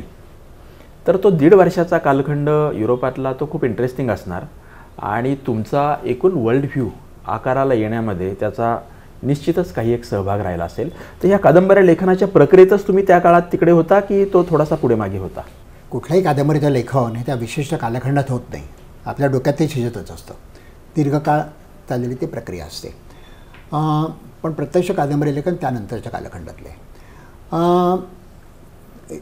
युरोपमधल्या किंवा एकूणच पाश्चात्य संस्कृतीचा देखील माझ्यावरती प्रभाव आहे. आता याच्यात एखादा माणूस जो मराठी भाषा आणि मराठी साहित्य याच्याकरता मासिक चालवतो त्यांनी पाश्चात्य संस्कृतीबद्दल असं बोलणं हे धाडसाचं आहे आणि गैरसमज देखील निर्माण करणारं आहे. पण मला स्वतःला माझ्यावरती पाश्चात्य जगाचे संस्कार झाले यात शंकाच नाही वाटत. आणि ज्याला आपण आधुनिक मूल्य म्हणतो, ही जवळजवळ सगळीच मूल्य ही युरोपमध्ये निर्माण झाली आहेत. मग ते कुठलंही असो, स्वातंत्र्यापासून स्त्री स्वातंत्र्यापर्यंत, पर्यावरण प्रेमापासून उद्योग संस्कृतीपर्यंत, कामगार चळवळीपासून, म्हणजे या सगळ्याच गोष्टी यांची सुरुवात ही युरोपमध्ये झाली आहे. आता कामगार चळवळीची सुरुवात युरोपमध्ये कशी झाली? ट्रेड युनियन काँग्रेस TUC ही जगातली पहिली कामगार युनियन आहे, ती इंग्लंडमध्ये होती. कुठलीही गोष्ट तुम्ही कुठलंही उदाहरण घ्या, त्याची सुरुवात ही कुठेतरी आधुनिक जगातल्या बहुतेक विचार प्रवाहांची सुरुवात हे आता कबूल कोणीच करणार नाही सहसा, पण ही पश्चिम युरोपात झालेली आहे. शेवटी कम्युनिस्ट मॅनिफेस्टो देखील लंडनमध्येच लिहिला मार्क्सनी, तेव्हा त्याचा प्रभाव निसंशय झाला. मला आठवतं एक ठळक घटना, मी बर्लिनमध्ये असताना, तुम्हाला माहितीच आहे बर्लिनमध्ये विभाजन आहे. एक भाग त्यातला इंग्लंड, अमेरिका, फ्रान्स यांच्या अधिपत्याखाली होता आणि एक भाग त्याचा रशियन अधिपत्याखाली होता. आणि त्याच्यामध्ये आता बर्लिन हे शहर देखील पूर्व जर्मनीमध्ये आहे, चारी बाजूनी पूर्व जर्मनी आहे, त्याच्यात एकच आयलंड असावं तसं बर्लिन आहे. पण बर्लिन राजधानी होती हिटलरची, त्यामुळे त्याला महत्त्व होतं. त्यामुळे ब्रिटिश किंवा अमेरिकन सैनिकांना बर्लिन सोडायचं नव्हतं, त्यामुळे त्यांनी बर्लिनची फाळणी केली. एक भाग फ्रेंच, ब्रिटिश आणि अमेरिकन यांच्या सत्तेखाली आला आणि उर्वरित भाग रशियन सत्तेखाली गेला. पूर्व बर्लिन हा जो भाग होता, जो पूर्व जर्मनीचा हिस्सा होता, तो पूर्णपणे साम्यवादी सत्तेखाली आला. मी तिकडे गेलो असताना बर्लिन वॉल हा जो प्रकार आहे तो मला बघायला मिळाला. ती बर्लिन वॉल ही रशियाने उभारली होती. ते का उभारली होती? तर आपल्या पूर्व जर्मनीमधले लोक, साम्यवादी जगातले लोक हे पश्चिमेकडे जाऊ नयेत, त्यांना जाता येऊ नये म्हणून त्यांनी भिंत उभारली होती. ती भिंत बघणं आणि तरीसुद्धा त्या भिंतीमधून लोखंडी तारा होत्या, त्याच्यात विद्युत प्रवाह खेळवला जायचा, शिकारी कुत्रे त्या तटबंदीच्या अवतीभोवती फिरत असायचे. पण त्या सगळ्या जीवघेण्या संकटावर मात करून कम्युनिस्ट पूर्व जर्मनीमधले अनेक तरुण जीवाच्या कराराने पश्चिम बर्लिनमध्ये जायचे. कारण त्यांना माहिती होतं एकदा पश्चिम बर्लिनमध्ये त्यांनी प्रवेश केला की त्यांना अन्य कुठल्याही मुक्त अर्थव्यवस्थेच्या देशात जाता येतं, कारण तशा डायरेक्ट फ्लाईट्स असायच्या बर्लिनमध्ये. आता माझ्यापुढे प्रश्न पडला की जर साम्यवादी देशामध्ये खरोखरच सगळे प्रश्न मिटलेले असतील आणि माझ्या लहानपणापासून मी सोव्हिएत देश वाचत आलो आहे, कारण सगळी सोव्हिएत पब्लिकेशन आमच्या घरात फुकट यायची. आणि मी समजू लागल्यापासून जे सोव्हिएट लँडबद्दल वाचत आलो, धुक्यातून लाल ताराकडे या अनंत काणेकरांच्या पुस्तकाने आम्हाला जे घडवलं, ते सगळं खरं आहे का? खरोखरच हा स्वर्ग आहे का कम्युनिस्ट राजवट? आणि जर तो तसा असेल तर हे सगळे बुद्धिमान तरुण हे पूर्व जर्मनीमधनं जीवाच्या कराराने पश्चिमेकडे का जातात? If they were happy in East Berlin they should have remain there. ती बर्लिन भिंत पाहणं हा माझ्या विचारसरणीला बसलेला फार मोठा धक्का होता. असे अनेक संस्कार मी. तुम्ही मग त्या युरोपामधल्या 1.5 वर्षाच्या काळात कोणत्या अन्य देशामध्ये गेलात आणि काय केलं नेमकं? तिथं काय पाहिलं, काय अनुभवलं, काही काम केलं का?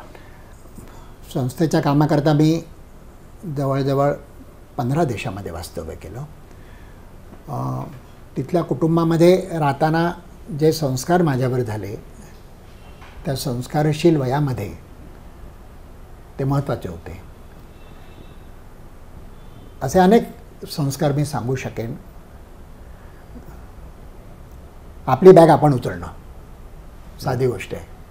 आपली बॅग आपण उचलणं आणि त्यामुळे दुसरा कोणी माझी बॅग उचलणं हे मला अतिशय अस्वस्थ करणारं वाटतं, किंवा माझी कपबशी मी उचलून विसरणं हे मला नैसर्गिकरित्या येतं. हा जो श्रमसंस्कार आहे हा पश्चिम युरोपातला संस्कार आहे. हा आपल्या देशामध्ये म्हणजे आधी माझी मुलगीसुद्धा हे करणार नाही, पण माझ्या दृष्टीने आजसुद्धा माझे कपडे मी स्वतः धुतो. हे जे श्रमसंस्कार हे जे मूल्य आहे, डिग्निटी ऑफ लेबर, हे युरोपियन मूल्य आहे. किंवा चॅरिटी, कंपॅशन हे जे मूल्य आहे हे युरोपियन मूल्य आहे. म्हणजे विवेकानंदांनी सुद्धा हे अनेक वेळा म्हटलं आहे की बायबलमध्येच ज्या प्रकारची कंपॅशन आहे तशी अन्य धर्मामध्ये नाही आहे. एक छोटासा प्रसंग सांगतो. एकदा मी आनंदवनात गेलो होतो. बाबा आमटेंच्या सुनबाई त्यांच्याशी बोलत होतो. त्या BJ मेडिकलमध्ये शिकल्या होत्या. तर त्या सांगत होत्या की त्या जेव्हा शिकत होत्या तेव्हा त्यांच्याकडे एक पेशंट आला. त्याचा पाय पूर्ण सडला होता, पू वगैरे झाला होता. त्याला हात लावायची देखील त्यांना भीती वाटत होती. त्याच वेळेला तिथं एक ख्रिश्चन नर्स होती, कॅथलिक, केरळची. तिने सरळ तो सडलेला पाय उचलला, आपल्या मांडीवर घेतला, ते ड्रेसिंग केलं, सगळं साफ केलं. मग यांनी तिला विचारलं की तुला किळच नाही का आली हे असं करताना? तर ती कॅथलिक सिस्टर म्हणाली, नाही, I saw my Jesus doing it. I saw my Jesus doing it. हे जे रुग्णसेवा खऱ्या अर्थानं हे फार मोठं पाश्चिमात्यांचं योगदान आहे. असे अनेक संस्कार. हा खरं म्हणजे एका वेगळ्या मुलाखतीचा विषय, वेगळ्या मुलाखतीचा विषय आहे. आणि आता मी तुमचं बहुतेक सगळं लेखन पाहिलेलं आहे, जरी सर्वच वाचलेलं नसेल तरी. पण आत्ता तुमच्या या बोलण्यातून असं वाटतंय की या 1.5 वर्षाच्या कालखंडावर तुम्ही खरं तर त्यावेळी एखादी छोटी पुस्तिका, पुस्तक नाही तर किमान एक दीर्घलेख असं होऊ शकलं असतं. ते तुम्ही कधीच तुम्हाला लिहावंसं नाही वाटलं? मी माणूस साप्ताहिक होतं त्या काळात. माणूसमध्ये मी 2 दीर्घलेख लिहिले होते. कुठे ते पुस्तक रूपात वगैरे कधी आले नाहीत काही. त्याचं शीर्षक होतं गरीब राष्ट्रे आणि श्रीमंत राष्ट्रे. गरीब राष्ट्रे आणि श्रीमंत राष्ट्रे. त्याच्यामध्ये मी विश्लेषण केलं होतं की जगातले काही देश, जगाच्या इतिहासामध्ये सगळं जग गरीबच होतं. काही मुठभर राजे असतील, काही मुठभर श्रीमंत लोक असतील, पण सर्वसामान्य जनता जगभर ही गरीबच होती साधारण 16व्या शतकापर्यंत. मग 16व्या शतकात, 17व्या शतकात जी क्रांती झाली त्यामुळे प्रथमच एक मध्यमवर्ग मोठ्या प्रमाणावरती युरोपमध्ये उदयाला आला. ती जगातली माझ्या दृष्टीने फार मोठी क्रांतिकारक घटना आहे. तर ही यांची गरिबी का दूर झाली? यांची गरिबी दूर व्हायची कारणं काय आहेत? कारण गरिबी हटाव हे तर सगळ्यांनाच मान्य होतं. सगळ्यांनाच गरिबी हटवायची होती, सगळ्यांनाच गरिबी दूर करायची होती. गरिबी कोणालाच प्रिय नव्हती. पण मग काही देशामध्ये ती दूर का झाली आणि काही देशामध्ये ती दूर का झाली नाही, याचं मी माझ्या परीने विश्लेषण त्या 2 लेखामध्ये केलं होतं. त्याच्यामध्ये एक मुद्दा अनेक 99.99% भारतीय मांडतात, जो मला कधीच पटला नाही. तो म्हणजे या सगळ्या पाश्चात्य देशांनी त्यांच्या वसाहतींचं जे शोषण केलं, त्या शोषणामुळे त्यांची संपत्ती निर्माण झाली. हे 99% लोकांचं मत हे असंच असतं. मला ते कधीच पटलं नाही. ज्याचं कारण युरोपमध्ये स्वित्झर्लंडसारखा देश, ज्या देशाची वसाहत जगामध्ये कधीच नव्हती, तो देश युरोपमध्ये सगळ्यात श्रीमंत आहे. जर वसाहतींच्या शोषणातूनच संपत्ती निर्माण झाली असती तर स्वित्झर्लंडसारखा देश संपन्न का झाला आणि सगळ्यात संपन्न का झाला, आणि आज नाही वर्षानुवर्ष, गेली 700 वर्ष. म्हणजे संपत्तीची कारणे काही वेगळी आहेत. आपण समजतो तितकं ते इज नॉट सो ऑब्वियस, इतकं लिनियर नाही आहे किंवा तसं नाही आहे ते इतकं सोपं. आपले प्रचंड गैरसमज आपल्या विचारवंतामध्ये आहेत. आता या सगळ्याबद्दल बोलणं म्हणजे अनेक लोकांशी वैर ओढून घेतल्यासारखं आहे, त्यामुळे मी त्याबद्दल जास्त बोलत नाही. पण माझ्या लक्षात आलं की पोर्तुगालसारखा देश, ज्याच्या वसाहती जगामध्ये सर्वात जास्त होत्या आणि सर्वाधिक काळ होत्या, तो देश युरोपमध्ये सगळ्यात गरीब आहे. आणि ज्या देशाची एकही वसाहत कधीही नव्हती, तो स्वित्झर्लंड किंवा नॉर्वे हे देश युरोपमध्ये सगळ्यात श्रीमंत आहेत. तेव्हा वसाहतींच्या शोषणातून काही झालं नाही. मग ते दुसरी काय कारणं होती, याचा ज्याच्यात मला जे जाणवलं ते त्या लेखामध्ये मांडलं. पुढे मी काही त्याचा काही विस्तार केला नाही, कारण मी काही अर्थतज्ञ नव्हतो आणि मला माहिती होतं माझ्या मताला कोण किंमत देणार आहे. त्यामुळे माझं मत आपल्यापाशी ठेवा म्हणून मी गप्प राहिलो. ते काही पण माणूसमध्ये ते 2 लेख आले होते. अच्छा, ही गोष्ट खूप जुनी आहे, 50 वर्षापूर्वीची असेल. आता शेवटचे 2 प्रश्न आपल्या मुलाखतीच्या पूर्वार्धातले. तर तुम्ही ज्या आंतरराष्ट्रीय संस्थेच्या माध्यमातून त्यांच्या कामाच्या निमित्ताने युरोपात गेलात, त्या संस्थेच्या बरोबर तुम्ही नंतर आणखी काही वर्ष राहिलात आणि त्यातला साधारणतः 10-1 वर्षाचा कालखंड हिम्मत नावाचं एक नियतकालिक इंग्लिशमधून प्रकाशित होतं होतं. राजमोहन गांधी हे त्याचे संपादक होते. तुम्ही त्याच्या संपादकीय कामातही सहभागी होता आणि मुख्य म्हणजे त्याच्या प्रिंटिंग प्रेसची जबाबदारी सांभाळत होता. तर तो 10-1 वर्षाचा जो अनुभव होता, त्यातून तुम्हाला मराठीच्या बाहेरचं विश्व, खूप वेगवेगळ्या क्षेत्रातले विचारवंत, लेखक, कार्यकर्ते, संपादक, उद्योजक, असं तुमचा जो आला संपर्क, तर त्या 10 वर्षाच्या कालखंडाने तुम्हाला काय दिलं? विनोद, त्या कालखंडाने, आता 10 वर्ष वगैरे नेमकं काही मी सांगत नाही, कारण तो it was over a period of time, पण खूप काही दिलं, खूप काही दिलं. उदाहरणार्थ, आमची जी हिम्मतमधली 10-12 जणांची टीम होती, ती सगळे तरुण होते. इंग्रजी साप्ताहिक होतं. आमचं ताडदेवला अरुण चेंबर्स या बिल्डिंगमध्ये ऑफिस होतं. ही सगळी मंडळी अतिशय प्रामाणिक, निष्ठावान, ध्येयवादी अशी होती. राजमोहन गांधी हे आमचे मुख्य संपादक होते, पण ते काही सगळी कामं स्वतः करत नसत, प्रवास करत असत. RM लाला संपादनाचं काम बघायचे. कल्पना शर्मा, नीरजा चौधरी, रूपा चिनाय, शहनाज अंकलेश्वरी अय्यर, संजय हजारिका, डेव्हिड देविदार, विजिता यापा, ही जी सगळी मंडळी होती, त्या जवळजवळ सगळ्यांच्या आयुष्याची ती सुरुवात होती. त्यांची ती पहिली नोकरी नाहीच, कारण त्यात पगार असा कोणाला. आज आपल्याला ही सगळी मोठी मोठी आपापल्या क्षेत्रातली टॉवरिंग पर्सनॅलिटी वाटतात, त्यावेळी सगळे तरुण असणार. ते तशी आयडेंटिटी, सगळे तरुण होते. प्रत्येकजण एकमेकांना पहिल्या नावाने थाक मारत होता. हिम्मतमध्ये कुठल्याही प्रकारचं कामाचं विभाजन नव्हतं. त्यामुळे कुठलंही काम, मासिकांचे गठ्ठे उचलण्यापासून सगळे कामं सगळे करत होते. कुठल्याही प्रकारे ते एक वेगळंच वातावरण होतं. आणि मला वाटतं ते तरुण वयातच असू शकतं. ते जे वातावरण होते ते त्या काळातच तो परिणाम असू शकेल कदाचित. मग पुढे अनेक कारणाने ते हिम्मत बंद पडलं. ती सगळी मंडळी विखुरली. राजमोहन गांधी अमेरिकेत शिकवायला गेले, ते चरित्रकार झाले. रुसी लालानी दोराब टाटा ट्रस्टचे डायरेक्टर बनले. कल्पना शर्मा हिंदूचे संपादक बनली. रूपा चिनाय टाइम्समध्ये गेली. शहनाज अंकलेसरांनी स्वामीनाथन अय्यरबरोबर लग्न केलं, म्हणून त्यांच्या नावामध्ये माहेरचं आणि सासरचं दोघांचे नाव असतात. शहनाज स्वामीनाथन अंकलेसरे अय्यर आणि स्वामीनाथन, त्याचं नाव स्वामीनाथन शहनाज अंकलेश्वरी अय्यर असं लावत होते. पण ही सगळी मंडळी विखुरली. पण त्यावेळेला ती सगळी मंडळी अतिशय प्रामाणिकपणे निष्ठापूर्वक काम करत राहिली. निर्जा चौधरी कधी कधी मला भेटते, पुण्यात आली की भेटते, पण दिल्लीत राहते. आता काय माझ्या कोणाचे आता काही मंडळींशी संबंध येत नाही होणार, कारण हे सगळं खूप जुनं आहे आता. पण मी एक सांगेन की यांच्यापैकी कोणीही त्यांच्या जीवनामध्ये साधारणतः पत्रकारितेत ज्या प्रकारचे समझोते केले जातात असे समझोते कधी केलेले नाहीत. म्हणजे एक सांगायला हरकत नाही, यांच्यापैकी एकानेही सरकारच्या 10% कोट्यात फ्लॅट घेतला नाही. म्हणजे तुमच्या माहितीचे अनेक पत्रकार असतील की ज्यांनी 2-2, 3-3 फ्लॅट घेतलेत, पण यांनी नाही कोणी घेतला. म्हणजे आणि हिंमतमध्ये काही काही गोष्टी खूप कटाक्षाने पाळल्या जायच्या. म्हणजे एक त्यातलं उदाहरण तर मला अजून आठवतं, तुम्ही जे काही लिहाल ते 100% ॲक्युरेट आहे ना याची खात्री करा.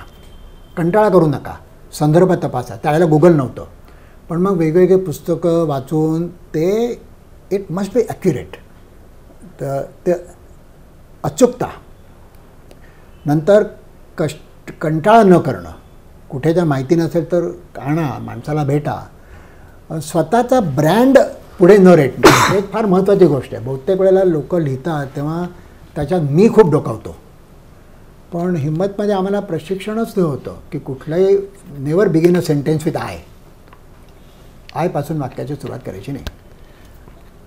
त्यामुळे आणि कुठलंही वाचन करा, व्यासंग करा, हे जे मेहनतीने काम करा, स्वतःकरता काही मिळवायचं म्हणून करू नका, हे गुण हिंमतमध्ये मला प्रत्यक्ष बघायला मिळाले. आणि त्या काळात मी जे लेखन केलं, म्हणजे मला आठवतं नानासाहेब गोरेंची मी मुलाखत घेतली होती. त्याकरता मी पुण्याला आलो होतो मुद्दाम. मला पुण्याची काहीच माहिती नव्हती, पण मी शोधलं ते त्यांचं घर सदाशिव पेठेत कुठे आहे ते. तेव्हा त्यांची दिल्लीला दिल्लीवरून त्यांची नेमणूक जनता पार्टीच्या लोकांनी लंडनमध्ये हायकमिशनर म्हणून केली होती. तर मी त्यांच्यावर एक मोठा लेख दिला होता, from Sadashiv Peth to India House. Okay. तर आता किंवा मला आठवतं दत्ता सामंतांवरती मी एक कव्हर स्टोरी मुखपृष्ठकथा केली होती. नंतर जयप्रकाश नारायणांच्या आंदोलनामध्ये जे तरुण सामील झाले आपापली कॉलेजेस सोडून, त्यांचं पुढे काय झालं हे शोधण्याकरता मी पाटण्याला गेलो होतो.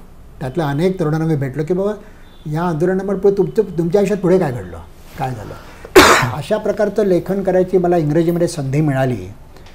ते हिंमतचे माझ्यावर मोठं ऋण आहे आणि त्यापासून मी कधीच पूर्णतः मुक्त होऊ शकणार नाही. पण पुढे हिंमतमधल्या निवडक लेखांचं एक संकलन मी हिंमत पब्लिकेशन्स ट्रस्टच्या वतीनं पण माझ्या पुढाकारातून प्रकाशित केलं. कुमार केतकरांच्या हस्ते वरळीला नेहरू सेंटरमध्ये त्याचं प्रकाशन झालं. तेव्हा छान झालाच होता कार्यक्रम. त्याचं एक मला थोडंसं समाधान आहे. पण एक मात्र मला सांगायला हवं की सगळी मंडळी अतिशय चांगली होती, प्रामाणिक होती आणि माझ्याबद्दल सगळं आणि आमच्या एकमेकांमध्ये काही तसं वितुष्ट वगैरे काही नव्हतं. पण आहे ना, ही सगळी मंडळी अंगलाळलेली होती. अंगलाळलेली होती म्हणजे अशा अर्थानं की त्यांच्यापैकी कोणाचंच शिक्षण आपल्या मातृभाषेत झालं नव्हतं. मी मराठीमध्ये लिहितो, मराठी भाषेबद्दल मला महत्त्व आहे हे त्यांना माहिती होतं. परंतु त्यांच्यापैकी कोणालाच कुठल्याच भारतीय भाषेबद्दल तसं प्रेम नसल्यामुळे अंतर्नाद सुरू करायचं जेव्हा मी ठरवलं तेव्हा त्यांच्या दृष्टीने कदाचित मी वरच्या पायरीवरून खालच्या पायरीवर आलो असं त्यांना वाटत असावं असं मला वाटतं. त्यांच्यापैकी कोणी त्याच्यात कधी रस दाखवला नाही. सुरेश वझिरांनी एक होता ज्यांनी त्याच्यात रस दाखवला, पण बाकीच्यांनी कधी त्याच्यात काही फार रस आणि माझ्या मनात काही त्यांच्याविषयी रागही नाही, कारण मी त्यांच्याकडनं तशी कधी अपेक्षाही केली नाही. आणि त्यांच्या ती मंडळी सगळी वागायला साधीच होती. म्हणजे ते देखील त्या साधेपणात देखील बुरखा नव्हता, खोटेपणा नव्हता. काही लोक खोटेपणाने नम्रतेची ॲक्टिंग करतात, साधेपणाचं तसं नव्हतं. ज्याला स्नॉबेरी इन रिव्हर्स असं इंग्लिशमध्ये म्हणतात, तसं नव्हतं त्यांच्यात. दे वर जेन्युइनली गुड. आणि पण त्यांना असं मराठी साहित्य, मराठी भाषा वगैरे असं त्याला काही हे नव्हतं. त्यामुळे तो संपला, तो कालखंड संपला. आता हा अतिशय मोठा वळणबिंदू आला आणि त्यानंतर तुमच्या आयुष्याचा उत्तरार्ध किंवा दुसरा महत्त्वाचा टप्पा अंतर्नादचा तो सुरू झाला.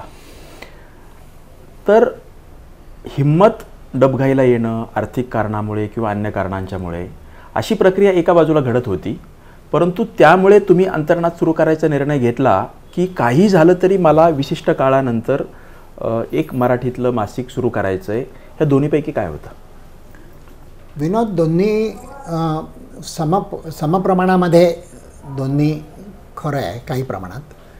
म्हणजे कसं की म्हणजे जेव्हा माझं आणि वर्षाचं आम्ही लग्न करायचं ठरवलं तेव्हा लग्नाच्या आधीच आम्ही अशी चर्चा केली होती की मी तिला म्हणायचं आपण एखादं मराठी मासिक सुरू केलं पाहिजे. कारण मासिक वाचून आमच्या जीवनात प्रचंड आनंद निर्माण झाला होता. म्हणजे आम्ही जवळजवळ त्या मासिकांवरून ती पोचलं गेलो होतो वैचारिकदृष्ट्या. त्यामुळे आपण एखादं मासिक सुरू करूया असं माझ्या मनात होतं. पण त्याच वेळेला मराठी मासिकांची दैन्यावस्था आम्हाला कळत होती आणि आम्हाला हे माहिती होतं आमच्याकडे काही आर्थिक भांडवल काही नव्हतं. आम्हाला माहिती होतं की मासिकावरती की आपला संसार चालणार नाही हे तेव्हाच आमच्या लक्षात आलं होतं. मग तेव्हा आम्ही असं ठरवलं की ठीक आहे, आपल्या आमटी भाताची सोय होईपर्यंत आपण हा प्रिंटिंग बिझनेस करू आणि त्याच्यानंतर जेव्हा आपल्याला वाटेल की आपल्या आमटी भाताची सोय झाली आहे तेव्हा आपण हे मासिक सुरू करू. पण फार थांबायचं नाही. कारण बरेच लोक अगदी वृद्धावस्थेपर्यंत वाट बघतात आयुष्यात जे करायचं आहे ते करण्याकरता. आमचं असं म्हणणं होतं की प्रत्येकाने त्याचा जो अंतर्नाद आहे तो ऐकून त्यानुसार आचरण करायला हवं, त्यानुसार वागायचा प्रयत्न करायला हवा. आणि मग जेव्हा आम्हाला वाटलं म्हणजे 1993 साली साधारण, तेव्हा मग आम्ही असा निर्णय घेतला की आपल्याला एकच मुलगी आहे, आपल्याला काही आता कोणाचं कर्ज नाही आणि आपण हे सुरू करू शकतो मासिक, त्याकरता जाऊ पुण्याला असं ठरवलं. आणि पुण्याला किमती खूप कमी होत्या तेव्हा जागेच्या, त्यामुळे आम्हाला काही ते जड नाही गेलं आणि आम्ही ठरवलं की हे करू आणि झालं, होऊन गेलं. आता ते कसं झालं आहे ना, खरं सांगायचं तर त्यातला एक एक दिवस हा खूप संघर्षाचा होता, वादविवादाचा होता. इतकं सहजगत्या झालेले नाही आहे हे स्थलांतर. अंतर्नाद पुढची पावशतक 26 वर्ष इतका दीर्घकाळ तुम्ही चालवलं, मालक, संपादक आणि अर्थातच लेखक या नात्याने. आणि त्यासाठी तुमची आधीची साधारणतः वयाच्या 40पर्यंतची जी जडणघडण आहे, तुमचं जे काम आहे आणि महत्त्वाचं म्हणजे हिंमतमधला तुमचा अनुभव, हे सगळं कारणीभूत ठरलं असेल. तर पुढचं अंतर्नाद, एकूण त्याची वाटचाल, त्याचा मराठी साहित्य संस्कृतीवरचा प्रभाव आणि परिणाम, हे सगळं समजून घेण्यासाठी तुमचा हा पूर्वार्ध खूप महत्त्वाचा ठरेल. आणि म्हणून आपण आत्ता हे केलं आहे. तुम्ही खूप नेमकेपणाने आवश्यक तेवढ्याच तपशिलासह हे सगळं सांगितलं. मनपूर्वक धन्यवाद. आणि मी प्रेक्षकांना, श्रोत्यांना अशी विनंती करेल की हे भानुकाळे तुम्हाला आता कळलेत. हे कळल्याशिवाय तुम्हाला अंतर्नादचे भानुकाळे जास्त चांगले कळणार नाहीत. म्हणून ह्या मुलाखतीचा भाग पहा, ऐका आणि मग दुसऱ्या भागाकडे वळा. थँक्यू. धन्यवाद. तुम्हाला फार कंटाळा आला नसेल अशी मला आशा आहे.